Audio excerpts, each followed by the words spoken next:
Secretos de Darcy Quinn en la FM.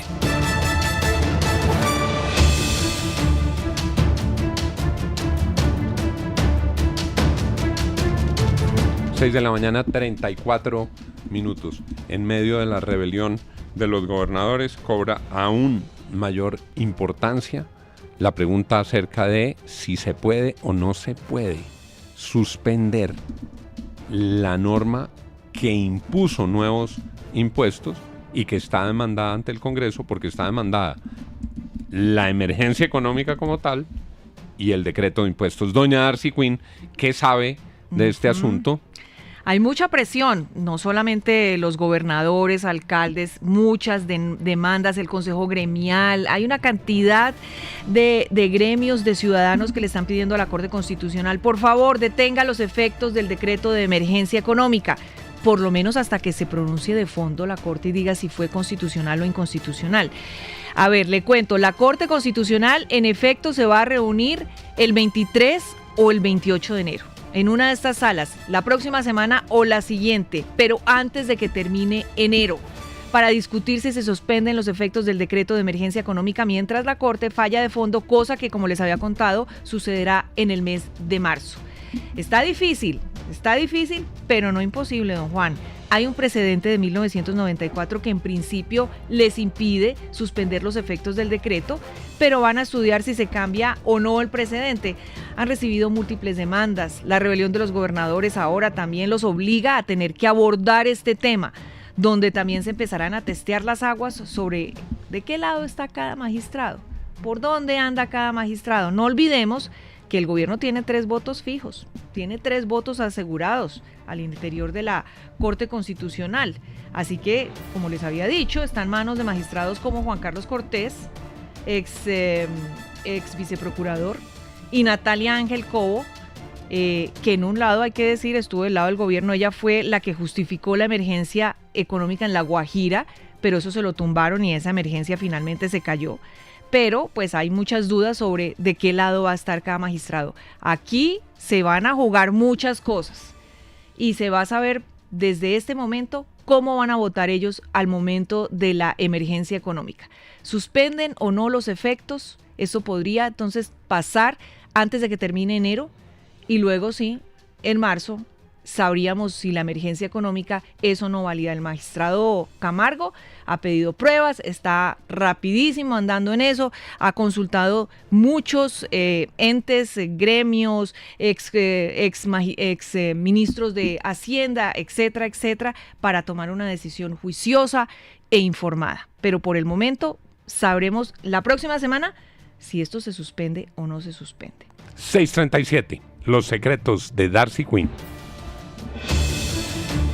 Los secretos de Darcy Quinn en la FM.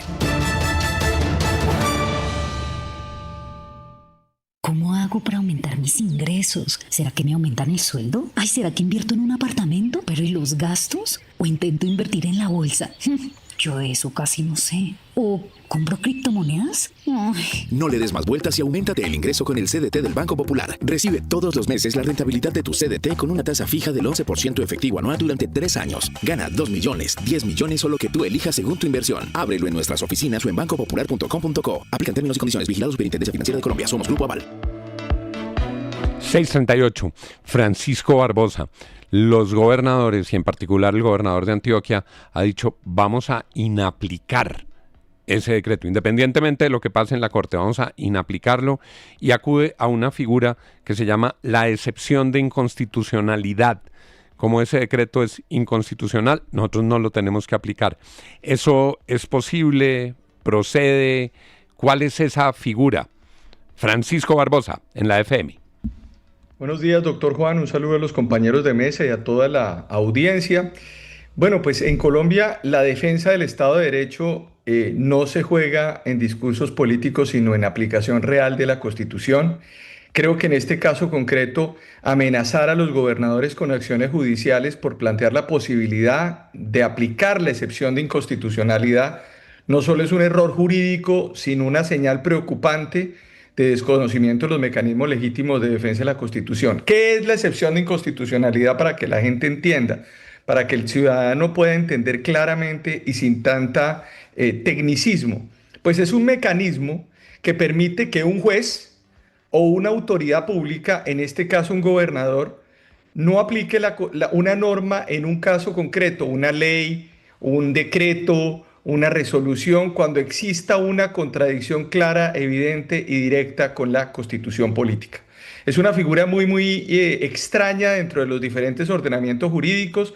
Está en la Constitución, en el artículo 4, en donde se establece que la Constitución es norma de normas. En Colombia, para que la gente entienda, hay un control concentrado de constitucionalidad que lo tiene la Corte Constitucional justamente cuando puede conocer una norma y sacarla del ordenamiento jurídico con efectos para todos, y existe una figura que es esta, que es la excepción de inconstitucionalidad, que es inaplicar una norma legal en beneficio de la Constitución, pero para un caso concreto.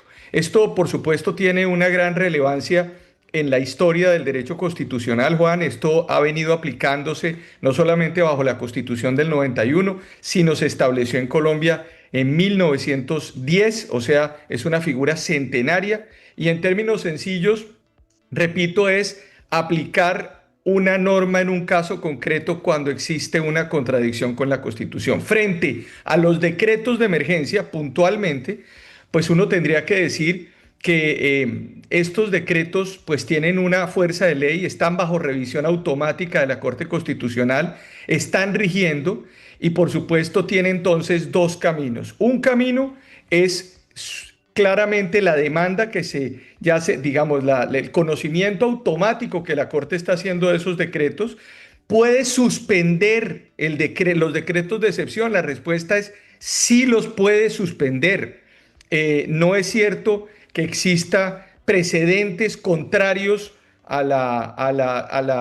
digamos, a poderlo suspender, porque recordemos que el auto 272 de 2023 marcó un punto de inflexión en el control constitucional en Colombia y le permite a la Corte Constitucional suspender provisionalmente los efectos de una norma cuando ésta pueda implicar riesgos graves e irreversibles para la Constitución y los derechos fundamentales. ¿Cómo aplicar esa excepción de inconstitucionalidad? Es el secreto que hay que tener claro. Los gobernadores tendrían que decir que hay una contradicción clara, directa y manifiesta en la Constitución en el caso concreto, decir en la aplicación de la norma que ellos consideran que puede salir del ordenamiento jurídico. Recordemos que con los gobernadores no pueden decir no aplico todo el decreto, sino tienen que decir puntualmente en qué lugar del decreto tienen que decir que no se aplica.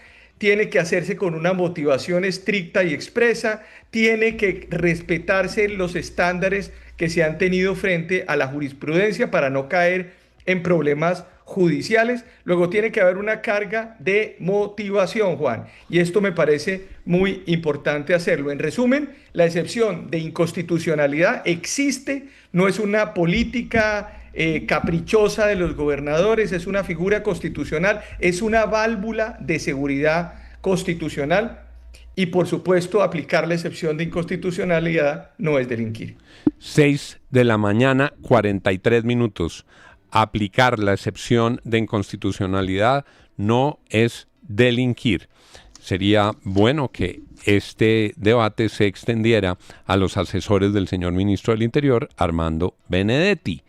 El ministro Benedetti, al igual que el ministro de Justicia, han amenazado a los gobernadores como si la figura de la excepción de inconstitucionalidad no existiera en el ordenamiento colombiano. Son las 6:43, tan complicada es la situación para los departamentos que el único gobernador del pacto histórico en Colombia, que es el gobernador de Nariño, también entró en la rebelión. El único del mismo partido del presidente, y dice, yo a esto no le jalo. David Fajardo, en Pasto.